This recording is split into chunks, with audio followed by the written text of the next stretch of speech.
নমস্কার বন্ধুরা, রকি কিচেনের তরফ থেকে সকলকে স্বাগত জানিয়ে আবার একটা রেসিপি আপনাদের মাঝখানে শেয়ার করতে চলেছি। সেটা হচ্ছে মেটে আলুর ঝোল। তাহলে চলুন দেখে নেওয়া যাক আজকের রেসিপি। ওভেনে একটা কড়াই বসিয়ে তাতে দিয়ে দিয়েছি কিছুটা পরিমাণে পোস্ত আর কিছুটা পরিমাণে এই যে গোটা জিরে।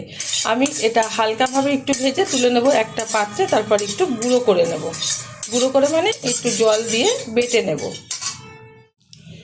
জিরে আর পোস্তটা ভেজে ঢেলে দেওয়ার পর আমি কড়াইতে দিয়ে দিয়েছি কিছুটা পরিমাণে সর্ষের তেল। তেলটা গরম হয়ে গেছে, তেলের মধ্যে দিয়ে দিচ্ছি কিছুটা পরিমাণে কালো জিরে, দিয়ে দিচ্ছি হাফ চামচেরও কম একটু হলুদ গুঁড়ো, দিয়ে দেবো টুকরো করে রাখা মেটে আলু আর এমনি যে আমরা রেগুলার যে আলু ব্যবহার করি সে আলু। খুব ভালোভাবে হাই আছে 2 মিনিট মতো নেড়ে চেড়ে নেব। 2 মিনিট মতো নেড়ে চেড়ে নিয়েছি তেলের সাথে আলু দুটো, মানে 2 রকম যে আলু আছে সে আলু।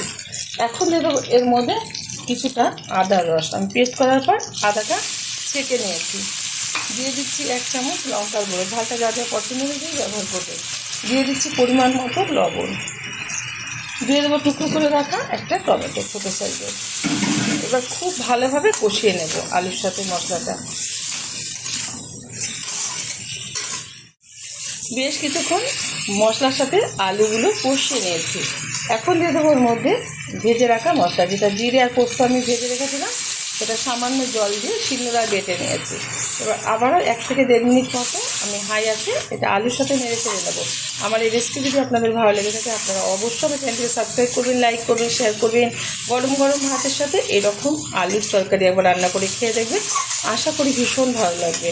এটা কিন্তু একদম নিরামিষভাবে দেখালাম, আপনারা এর মধ্যে পেঁয়াজ রসুনও ব্যবহার করতে পারেন, তবে নিরামিষ দিনে এটা এরকমভাবে করে নিলে ভালো লাগবে খেতে। খুব ভালোভাবে আমার কষানো হয়ে গেছে আলু আর মশলাটা। এবার দিয়ে দেবো পরিমাণ মতো জল। খুব বেশি ঝোল রাখবো না, সেই কারণে জলটা পরিমাণ বুঝে কিন্তু আমি ব্যবহার করলাম। আপনারা আপনাদের পরিমাণ বুঝে ব্যবহার করবেন, কতটা ঝোল রাখবেন। এবার হালকা আঁচে ঢেকে রান্না করে নেব 20 মিনিট। ঢেকে দিচ্ছি। 20 মিনিট বাদে ঢাকনাটা তুলে দিচ্ছি, ওভেনের আঁচটা হাই করে দিচ্ছি। কত সুন্দরভাবে কিন্তু আলুগুলো সিদ্ধ হয়ে গেছে দেখতেই পাচ্ছেন বন্ধুরা। তবুও আমি একটু দেখিয়ে দিচ্ছি, ধরার সাথে সাথে কিন্তু 2 রকম আলুই খণ্ড হয়ে যাচ্ছে, এই যে মেটে আলু আর রেগুলারের যে আলু সে আলু। ঝোলটা হয়ে গেছে, নামিয়ে ঢেলে দেবো একটা পাত্রে। গরম গরম ভাতের সাথে সার্ভ করবো। আর এখানে কিন্তু গরম গরম ভাত এই যে রান্না করে নিচ্ছি, এই ভাতের সাথে তরকারিটা সার্ভ করবো। আপনারা অবশ্যই ট্রাই করবেন, আপনাদেরও ভীষণ ভালো লাগবে। দেখা হবে পরের ভিডিওতে নতুন করে রেসিপি নিয়ে। ধন্যবাদ।